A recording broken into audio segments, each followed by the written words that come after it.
En introduction, les versets, je ne sais pas si vous connaissez ces versets-là. Je les ai lus des dizaines de fois, mais je les redécouvre toujours. Verset Romains 8, 15-17. Je profite de vous dire que la prédication, je l'ai écrite.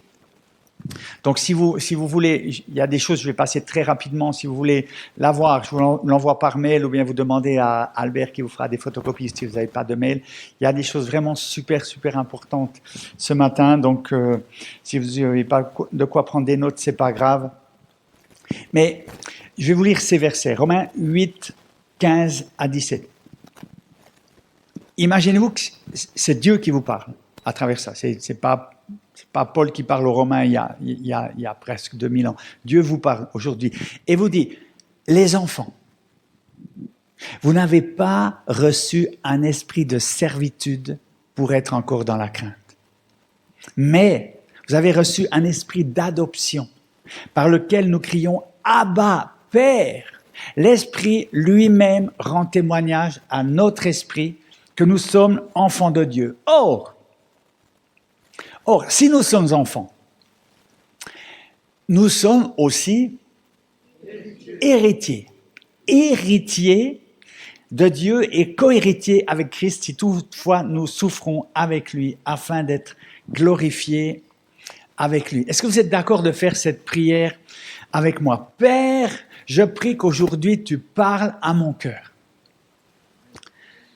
Père, je prie qu'aujourd'hui tu parles à mon cœur et que ta parole me soit révélée. Et que ta parole me soit révélée afin que je puisse la comprendre, la garder, la déclarer et la mettre en pratique. Afin que je puisse la comprendre, la garder, la déclarer et la mettre en pratique. Je te prie, Père, dans le nom de Jésus. Amen. La parole de Dieu est tellement importante. Tellement important. Que ces trois versets-là, qui vont nous introduire sur le thème d'aujourd'hui, la vraie liberté. Il y a une liberté qui est accessible et qui est notre héritage. Dans ce passage que nous venons de lire, il y a les mots enfant et héritier. Enfants et héritiers. L'Esprit lui-même témoigne à notre esprit que nous sommes enfants de Dieu. Et si nous sommes enfants, nous sommes aussi héritiers. Et ce texte révèle la nouvelle identité que nous avons lorsque nous venons au Seigneur. Lorsque, comme Quentin l'a fait il n'y a pas si longtemps que ça, il est devenu une nouvelle création. Paul le dit dans 2 Corinthiens 5, 17, si quelqu'un est en Christ, il est une nouvelle création. Les choses anciennes sont passées, voici, toutes choses sont devenues nouvelles. La nouvelle création, je suis héritier du Dieu Tout-Puissant, du Créateur des cieux et de la terre. Je suis héritier. Si vous appreniez que vous êtes l'héritier de Elon Musk ou bien de Bill Gates, que vous aviez quelques dizaines ou centaines de milliards, waouh, je ne sais pas ce que ça vous ferait d'apprendre ça, mais le fait d'apprendre que vous êtes héritier du Créateur du monde, ça devrait vous faire des bonds beaucoup plus hauts. Franchement. Parce que l'argent d'Elon Musk, ça vaut rien. Face à l'éternité, ça vaut rien du tout. Rien du tout. Est-ce qu'il y a des enfants de Dieu ici ce matin? Qui est-ce qui peut dire « Je suis enfant de Dieu » ? Je suis enfant de Dieu. Est-ce qu'il y a des héritiers? Et quel est votre héritage? C'est une vraie question. Si je vous pose cette question, quel est votre héritage? Vous êtes héritier de Dieu, vous l'avez compris, c'est juste. Quel est votre héritage? La vie éternelle. Ça arrive en premier. Amen. La vie éternelle. La paix. Ouais, super. Le pardon. Ça peut rendre service, des fois. Le pardon, quand on se souvient des bêtises qu'on a pu faire, ça peut rendre service. Magnifique. Et encore? La relation avec Dieu. La relation avec Dieu. L'amour d'un père, se sentir aimé d'un père. Combien de gens on a quelqu'un dans notre groupe de maison qui a été massacré, fracassé, écrasé par son père. Mais à 60 ans, ce monsieur, il est marqué, c'est effrayant. Et il est en train de découvrir l'amour de Dieu, l'amour d'un père. Waouh! Extraordinaire. Alors, toutes ces choses, vous les avez, vous savez que ça fait partie de votre héritage. Est-ce que vous les avez déjà obtenues? Une partie? Super, magnifique. Ce que vous avez dit en premier, la vie éternelle, c'est ce que l'on reçoit, c'est, je dirais, l'héritage de la dernière heure, hein, comme dans le témoignage qu'on a eu là, de la dernière heure ou de la dernière minute. C'est super, et c'est ce que Jésus est venu apporter aussi. Car Dieu a tant aimé le monde qu'il a donné son Fils, afin que quiconque croit en lui ne périsse point, mais qu'il ait la vie éternelle. La vie éternelle. Mais ça, c'est pour après. Dans Jean 10, Jésus parle de la vie en abondance. La vie en abondance, c'est pour maintenant. C'est ce que parfois, nous avons de la peine de saisir. Qu'est-ce que vous... Il y a un mot que je n'ai pas entendu. Tu n'as pas le droit de dire, Joe, tu connais le message. Il y a un mot que je n'ai pas entendu. Dans l'héritage. La liberté, la délivrance. L'espérance et, dans le fond, toutes ces promesses. Quelqu'un a-t-il une idée du nombre de promesses qu'il y a dans la Bible? 365. Alors, quelqu'un a compté 366, mais des promesses liées juste à la peur. On n'aie pas peur, ne crains pas, ne sois pas dans la crainte, ne te fais pas de soucis. Juste pour la peur, 366, m'a-t-on dit, je n'ai pas vérifié. Mais, je n'ai pas vérifié non plus, quelqu'un a compté 32 500 promesses dans la Bible, qui sont notre héritage. Donc, si vous avez saisi la vie éternelle, c'est magnifique, pour autant que vous mouriez dans l'heure qui suit. Donc, si vous avez seulement saisi ça, c'est que vous êtes voilà, presque au bout. C'est bien, gloire à Dieu. Mais comme on n'a pas prévu de mourir dans l'heure qui suit, n'est-ce pas? On a tous prévu de vivre encore quelques décennies. Donc, on aurait intérêt d'aller un peu creuser les 32 499 autres promesses. Alors, j'en ai noté quelques-unes ici sur la feuille, chaque fois avec un verset, mais il y en a des milliers. Liberté, bonheur, guérison, délivrance, vie en abondance, prospérité, bénédiction, réussite, paix, restauration, assurance, présence de Jésus, succès. Voilà comment on passe une page de prédication en 12 secondes. Magnifique. Mais ça va, vous les avez... Vous les aurez si vous le souhaitez. Je m'arrêterai juste sur le thème du jour, la liberté. La liberté. Pourquoi la liberté? Parce que je pense que c'est la valeur à laquelle les Françaises et les Français sont le plus attachés. À l'instar de tout être humain. La liberté, c'est même pas un désir, c'est une soif. Le peuple ukrainien aujourd'hui se bat pour sa liberté. Et M.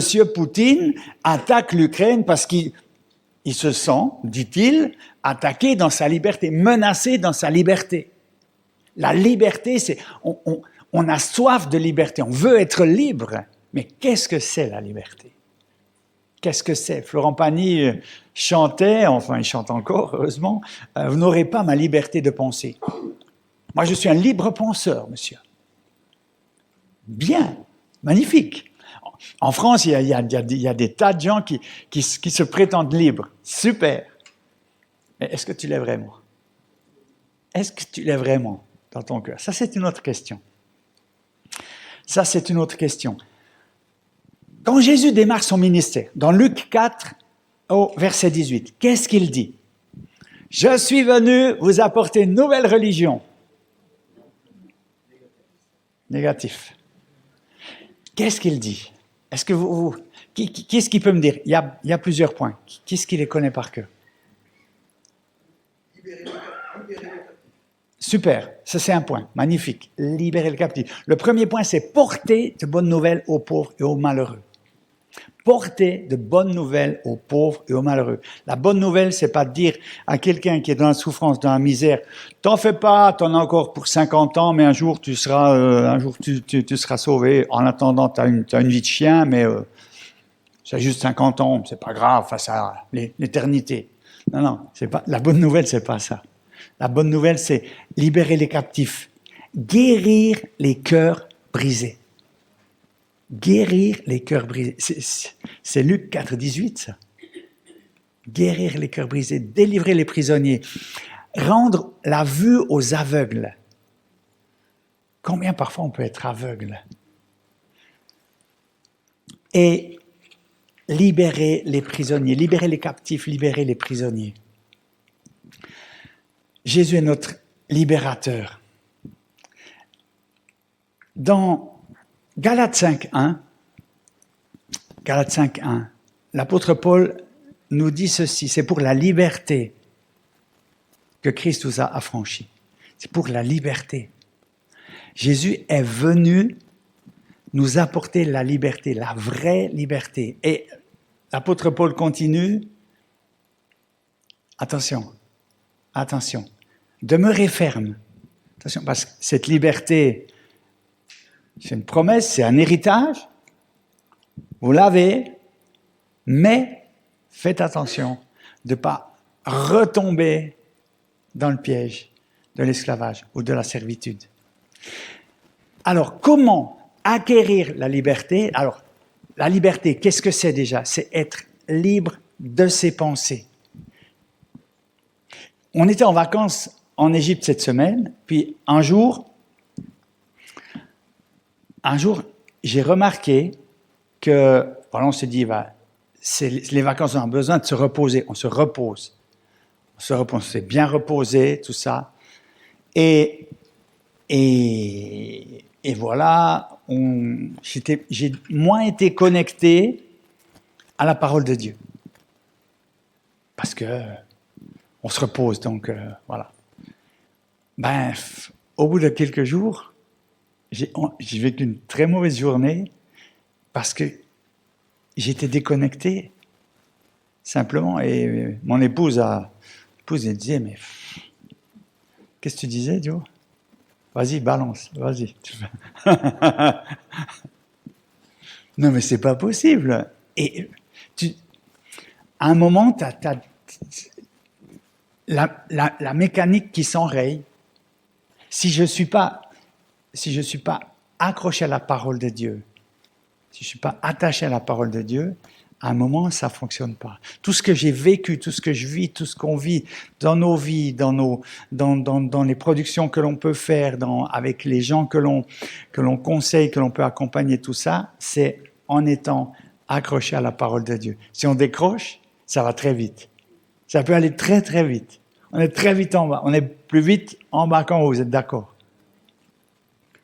Heureusement, les vacances n'ont pas duré trop longtemps. Et on a pu revenir. Heureusement que j'avais une prédication aujourd'hui. Et puis, j'ai pu passer les 2 derniers jours de mes vacances à reprendre le collier, comme on dit. Jésus nous donne un verset. Il y a un verset, plusieurs versets dans la parole. Il faut vraiment les connaître par cœur. J'étais dans une église il y a quelque temps. J'ai dit, je ne vais pas vous poser cette question ici. Combien d'entre vous connaissent, nous sommes héritiers, ok? Notre héritage, c'est les promesses de Dieu. Mais si on ne les connaît pas, comment on va les acquérir? J'ai dit aux gens, combien d'entre vous connaissent 50 promesses de Dieu par cœur? À part moi, il n'y avait personne. 30, 20, 10.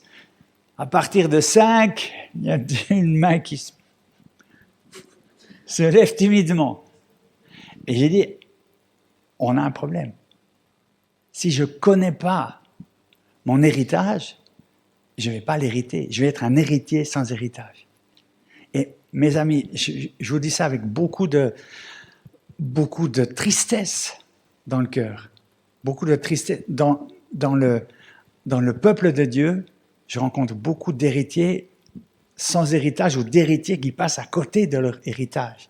Et si vous êtes parents, il y a un grand nombre de parents ici, vous avez travaillé toute votre vie pour votre enfant, et puis il passe à côté de l'héritage que vous avez travaillé tout vous êtes donné, c'est pour lui. Et l'enfant, il zappe, et vous le voyez dans la misère, il pourrait avoir une situation, et il passe à côté. Vous dites, mais j'ai travaillé pour... C'est à toi. Si tu le prends pas, il y a personne d'autre ou c'est l'État qui va le prendre, c'est encore pire.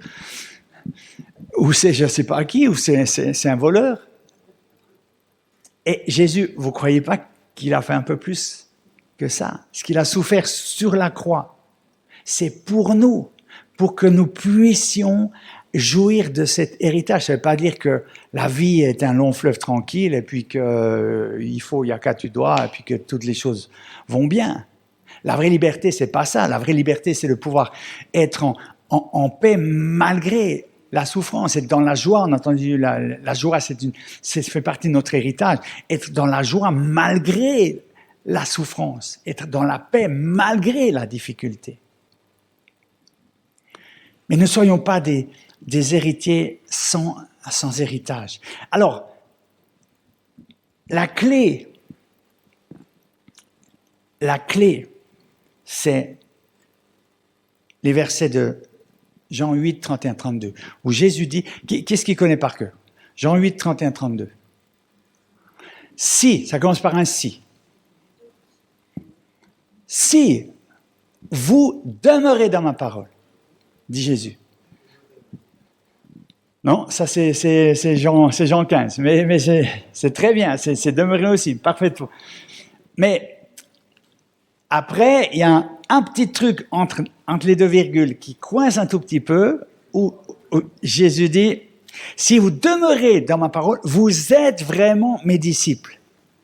Ça coince. Parce que si vous ne demeurez pas, il y a deux solutions. Soit vous êtes pas vraiment mes disciples, soit vous êtes vraiment pas. Et comme avec Jésus, si on n'est pas avec lui, on est contre lui, on a un vrai problème. Donc, on ne va pas s'arrêter là-dessus. Mais si vous demeurez dans ma parole, vous êtes vraiment mes disciples. La fin, est-ce qu'on peut l'afficher, Quentin? Si vous demeurez dans ma parole, vous êtes vraiment mes disciples. Vous connaîtrez la vérité. Et c'est là-dessus que j'aimerais mettre le focus. Vous connaîtrez la vérité, mes amis. La vérité vous rendra libre. La vérité, c'est quoi? C'est une personne, c'est Jésus. Jésus, la parole. Et la vérité, c'est ça. Et saisir notre héritage, c'est apprendre à penser, à réfléchir, à agir selon la parole de Dieu. Et c'est pas compliqué. Il faut pas faire des études de théologie à l'institut, je sais pas où, ou apprendre 1200 pages de Bible par cœur. Commence par apprendre 1, 2, 3, 4, 5 versets. Peut-être commence par un verset par cœur et tu le proclames. J'ai été bègue pendant jusqu'à 46 ans. Juste une bagatelle. 27 ans de vie chrétienne. Vous connaissez ce témoignage. Comment, après 27 ans de vie chrétienne, comment j'ai hérité la guérison du bégaiement par la parole de Dieu? Il y a un verset qui m'a marqué, c'est Marc 11, 24. Marc 11, 24. Tout ce que vous demandez en priant, croyez que vous l'avez reçu et vous le verrez s'accomplir. Comment est-ce qu'on croit? Comment j'ai pu croire que j'avais reçu ce que je n'avais pas reçu? Comment? Par la foi, oui, par la foi, oui, par la foi. Je savais ces choses, 27 ans de vie chrétienne, j'étais prédicateur, j'étais engagé, oui, je savais dans ma tête. Mais la foi vient ce que l'on entend vient de la parole de Dieu. Et qu'est-ce que j'ai fait? J'ai saisi des promesses qui étaient l'opposé de ce que je vivais, l'opposé, et je les ai proclamées. Proclamées. Je suis demeuré, j'ai demeuré dans la parole, j'ai regardé à Jésus. On dit parfois, regarde à Jésus. Regarde à Jésus, sois plein de foi. Ça veut dire quoi, regarder à Jésus? C'est notre patois de Canaan. Ça veut dire quoi? Regarde à Jésus. Tu viens, tu me dis, j'ai un problème. Je dis, regarde à Jésus, ma sœur. Ben, c'est bien, super conseil. Je fais comment? C'est quoi la position la mieux? C'est à genoux, en chien de fusil, debout couché, les yeux ouverts, les yeux fermés. Regarde à Jésus, c'est quoi? C'est abstrait, ça veut rien dire. Ça veut tout dire, mais ça veut rien dire. Regarde à Jésus, c'est accroche-toi à la parole de Dieu. Accroche-toi à la parole de Dieu. Un verset. On a eu une situation avec un de nos fils, désespéré, qui a, si vous connaissez le témoignage du fils Peter Schmidt, Benjamin Peter Schmidt, on a vécu à peu près pareil, sauf que chez nous, c'était moins violent, on va dire. Chez Benjamin Peter Schmidt, c'était très, très, très violent. Samuel Peter Schmidt disait, à un moment, il avait peur de se faire tuer par son fils. Que son fils voyait son père il voyait, quand il était en face de son père, il voyait un monstre, il se sentait, il voyait, je ne sais pas quelle image, il se sentait attaqué, il avait un couteau, il aurait pu, en pensant se défendre, oui, il aurait pu tuer son père. Donc, c'était assez extrême, mais ça a duré 1 an. Chez nous, c'était moins extrême, mais ça a duré plus de 10 ans. Et à la fin, on n'avait pas de solution. Pas de solution. Vous savez, quand on est dans un problème, dans une maladie, tout ça, on a souvent une solution. On dit, Seigneur, fais comme ça. On donne des idées à Dieu. On dit, peut-être j'ai peut-être une suggestion. Peut-être que tu n'avais pas pensé à ça. Si tu pouvais peut-être commencer, alors on explique à Dieu. Nous, on n'avait rien à expliquer. On dit, parce qu'il n'y avait pas de solution. Humainement, je raconte dans le livre un peu plus en détail, je ne vais pas aller trop dans le détail. Il n'y a pas de solution. À un moment, on a pris un verset, Psaume 28, versets 6 et 7. « Béni soit l'Éternel, car il exauce la voix de mes supplications. L'Éternel est ma force et mon bouclier. En lui, mon cœur se confie et je suis secouru. J'ai de l'allégresse dans le cœur et je le loue par mes chants. » Cette promesse-là, ce texte-là, c'était exactement l'opposé de ce que l'on vivait. Exactement. J'ai de l'allégresse dans le cœur. C'était pas de l'allégresse qu'on avait, c'était du découragement, de la comment dire, désespoir. Désespoir. T'es désespéré et tu dis j'ai de l'allégresse dans le cœur. Puis tes pensées elles te disent hypocrite. T'as pas de l'allégresse. T'as du désespoir. Et tu dis ça, c'est ma réalité. Ma réalité, c'est le désespoir, oui. Mais la vérité, j'ai de l'allégresse dans le cœur. Je le loue par mes chants. Je le loue par mes chants. J'ai de l'allégresse dans le cœur. Parfois, j'ai proclamé ces paroles avec des larmes, en pleurant. J'ai de l'allégresse dans le cœur. Ça, c'est la foi. La foi, c'est croire ce que l'on ne voit pas. La foi, c'est croire ce qu'on ne voit pas. Ça vous parle un peu. La foi, c'est croire ce qu'on ne voit pas. Vous savez, on parle souvent du verre à moitié vide ou plein. Vous avez la moitié du contenu du verre. On dit, il ne faut pas voir le verre à moitié vide, il faut le voir à moitié plein. Alors si vous le voyez à moitié vide, vous êtes plutôt d'un esprit négatif. Si vous voyez à moitié plein, vous êtes plutôt d'un esprit positif. C'est bien si vous voyez à moitié plein. Mais si vous avez la foi, vous voyez le verre qui déborde. C'est différent. La foi de Dieu, je ne sais plus le verset, la référence. Ça c'est la foi vient de ce que l'on entend, ce que l'on entend vient de la parole de Dieu. Il y a un autre verset, si tu es sur Google, tu peux le vite chercher. Dieu qui appelle les choses qui ne sont pas comme si elles étaient. Vous avez déjà entendu ça? Ça, c'est la foi de Dieu. La foi en Dieu s'attend à la foi en Dieu. Les démons croient, nous dit la parole. J'ai foi en Dieu. Ça ne veut rien dire. Romains 4, 17 qui dit les choses qui ne sont pas comme si elles étaient. Oh! Magnifique Quentin, il est incroyable lui, il est incroyable. Romains 4, 17, il tire plus vite que son ombre. C'est le petit-fils de Lucky Luke, Quentin, Luc. Romains 4, 17, j'ai établi le Père d'un grand nombre. Il est notre Père devant celui auquel il a cru, Dieu qui donne la vie aux morts et qui appelle les choses qui ne sont pas comme si elles étaient. Ça, c'est la foi de Dieu. Ça, c'est le verre qui déborde. La foi de Dieu. La foi de Dieu. Et la liberté. Mes amis, notre héritage, c'est les promesses de Dieu. Et il y a tellement de promesses. La liberté en est une. Libre de quoi? Alors, il y a toutes sortes de choses qui peuvent... Si on veut définir ce qu'est la liberté, il faut peut-être définir de quoi nous pouvons être captifs. Et l'apôtre Pierre disait, chacun est esclave de ce qui a triomphé de lui. Vous connaissez ça? Chacun est esclave. Ce qui a triomphé de lui, c'est quoi? C'est tout ce qui en nous, tout ce qu'on doit avouer, c'est plus fort que moi. Ça, je l'ai bien connu avant ma conversion. Il y a des choses, j'étais jeune, je disais, c'est plus fort que moi. Il y a quelque chose en moi qui est plus fort que moi. Alors voilà, si c'est plus fort, tu peux rien faire. Mais si c'est plus fort, c'est quelque chose qui te retient captif. Qu'est-ce qu'il peut y avoir là derrière? La première chose, tu en as parlé tout à l'heure, mon frère.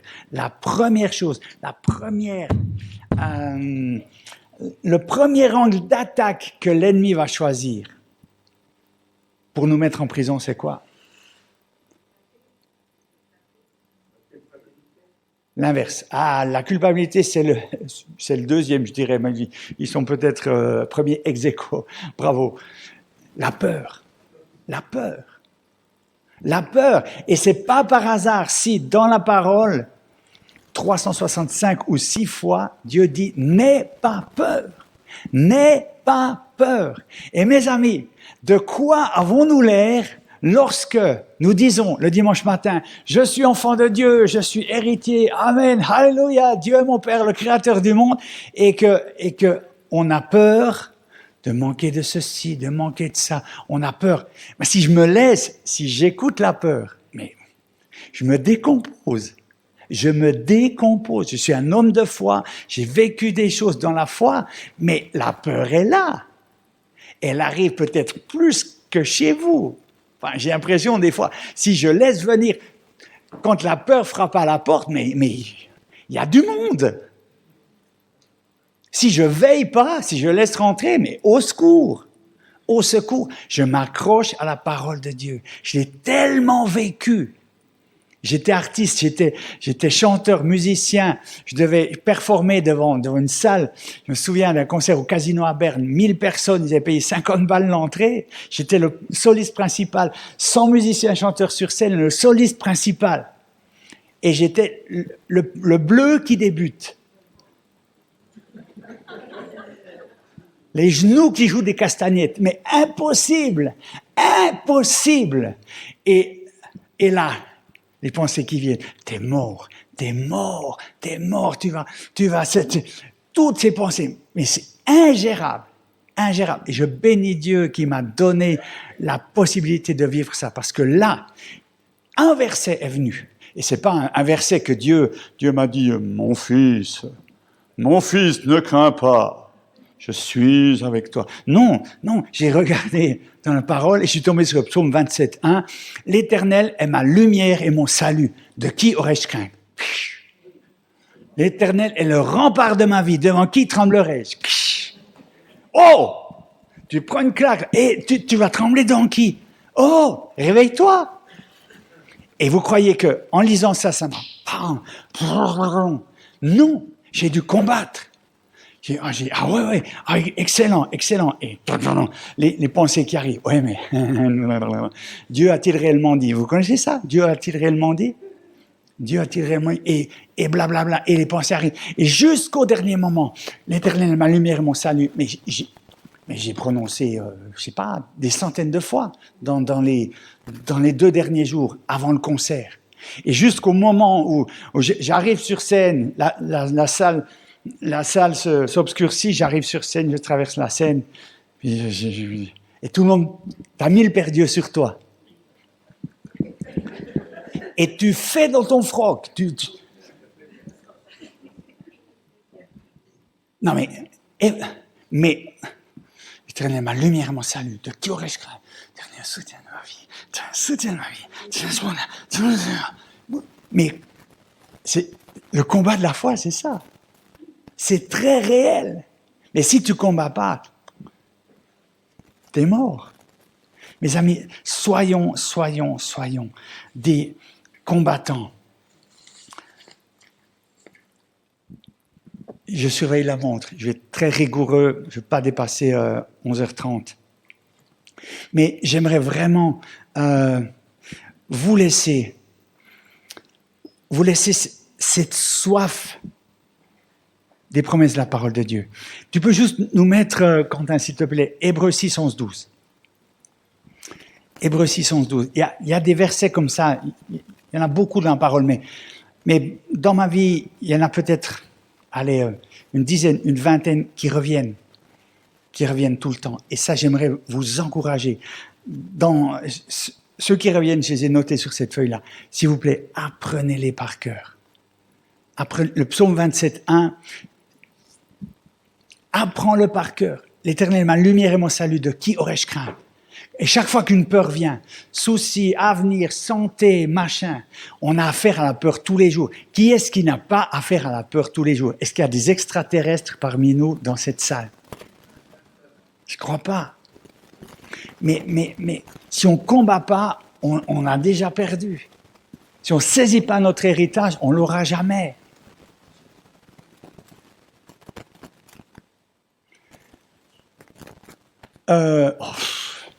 Luc. Psaume 27, un hébreu, mais merci Quentin. Et regardez ça. Paul dit, nous désirons que chacun de vous montre le même zèle pour conserver jusqu'à la fin une pleine espérance. Le zèle pour conserver une pleine espérance. Que vous ne vous relâchiez point. Mais que, vous avez vu la fin? Que vous imitiez ceux qui, par la foi et la persévérance, héritent les promesses. Ça veut dire quoi? C'est-à-dire qu'il y a des gens qui ne les héritent pas. Et ceux qui les héritent sont ceux qui persévèrent dans la foi. C'est interpellant, non? Et qu'est-ce que nous sommes appelés à faire? À imiter ceux qui, par la foi et la persévérance, les héritent. Je cherche, et j'ai dû aller chercher parfois jusqu'en Amérique du Sud. En Amérique du Sud, Dieu nous a donné un contact avec un pasteur dont les enseignements ont bousculé ma vie.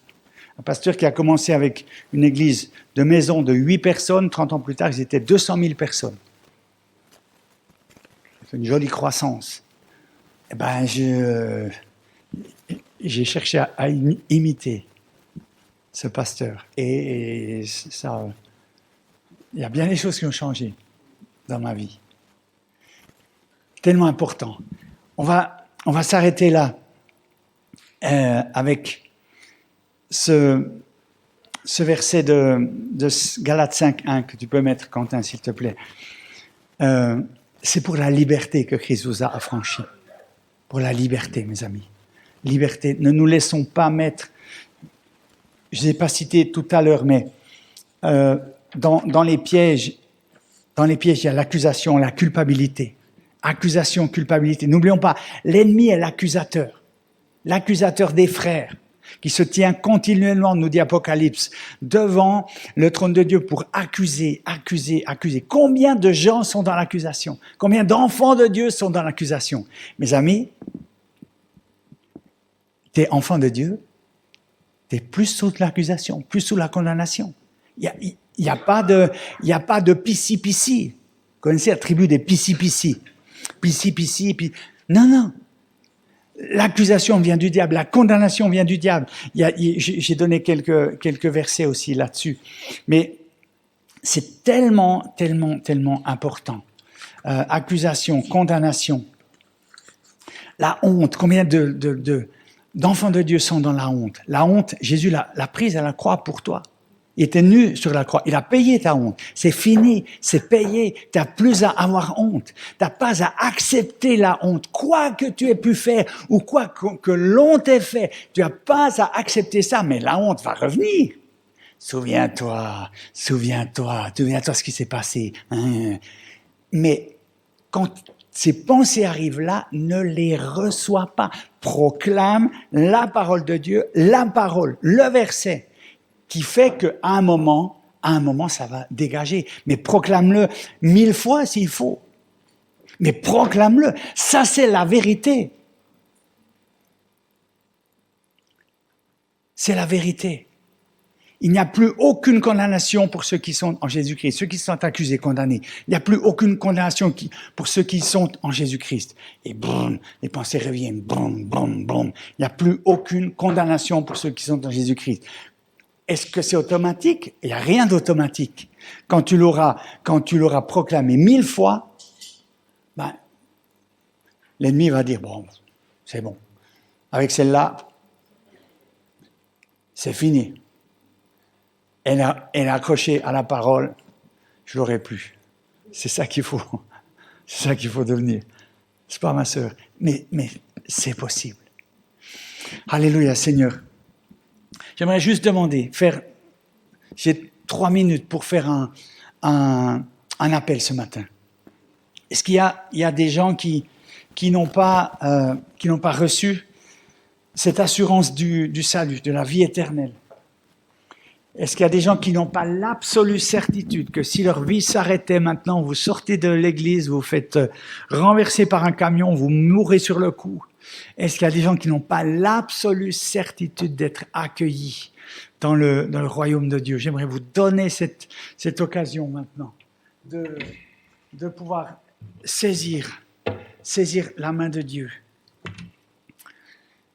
J'aimerais vous donner cette occasion-là et j'aimerais donner vraiment l'occasion à chacun que cette matinée, ce jour du 12 mars, soit un jour qui soit marqué dans votre vie en disant, mais ce jour-là, j'ai compris quelque chose et je me suis engagé à ne pas être un héritier sans héritage, à conquérir ma liberté, à me dégager des pièges du diable, à me dégager de l'accusation, de la culpabilité, des mauvaises pensées, à me dégager de la peur. Est-ce que les personnes qui désirent voir un changement dans leur vie pourraient se lever maintenant à leur place? On va pas trop prolonger, mais s'il vous plaît, si vous restez assis, ça veut dire que tout va bien, qu'il y a rien à changer et gloire à Dieu pour ça, mais moi je sais que je pourrais pas rester assis parce que je veux aller plus loin. Est-ce que je peux vous demander de vous lever courtement et rapidement à votre place, ceux qui veulent dire au Seigneur, je veux être un héritier. Je veux saisir mon héritage. Je veux saisir mon héritage. Je veux saisir ces clés dans ta parole. Je ne veux plus laisser à l'ennemi le moindre droit dans ma vie. Alléluia. Seigneur, merci parce que à la croix, tu as pris nos péchés, tu as pris nos maladies, mais tu as pris aussi toute malédiction. Tu nous dis que ce sont nos péchés que tu as portés, c'est de nos douleurs que tu t'es chargé. Le châtiment qui nous donne la paix est tombé sur nous par tes meurtrissures, est tombé sur toi. Le châtiment qui nous donne la paix est tombé sur toi. Par tes meurtrissures, nous sommes guéris. Mais tu nous dis aussi que tu as effacé l'acte dont les ordonnances nous condamnaient. Tu l'as éliminé en le clouant à la croix. Merci Seigneur, merci pour mes bien-aimés ce matin. Merci de nous révéler ta parole, de nous conduire dans cette conquête de la liberté, de tes promesses. Alléluia. Alléluia. Est-ce qu'on peut répéter tous ensemble? Seigneur Jésus, je viens à toi ce matin. Seigneur Jésus, je viens à toi ce matin. Je me repens de mes péchés. Je me repens de mes péchés. Je me repens de tout le mal que j'ai pu faire. Je me repens de tout le mal que j'ai pu faire et du bien que je n'ai pas fait. Et du bien que je n'ai pas fait. Seigneur, pardon de n'avoir pas pu saisir tes promesses jusqu'à ce jour. Seigneur, pardon de n'avoir pas pu saisir tes promesses jusqu'à ce jour. Merci de me les révéler tout à nouveau. Merci de me les révéler tout à nouveau. Merci de faire de moi un enfant de Dieu. Merci de faire de moi un enfant de Dieu. Et de m'aider à hériter tout ce que tu m'as laissé. Et de m'aider à hériter tout ce que tu m'as laissé. Merci pour ton sang versé à la croix pour moi. Merci pour ton sang versé à la croix pour moi. Merci parce que tu m'accueilles dans ta maison. Merci parce que tu m'accueilles dans ta maison. Merci, merci de me transformer. Merci de me transformer. Merci de changer mon cœur. Et de me donner d'être une source d'eau vive pour les personnes qui m'entourent. Et de me donner d'être une source d'eau vive pour les personnes qui m'entourent. Que ton règne vienne dans ma vie et que ta volonté soit faite. Que ton règne vienne dans ma vie et que ta volonté soit faite. Amen. Amen, amen, amen. Amen, gloire à Dieu. Amen. À 1 minute près, j'ai tenu le timing. Merci beaucoup.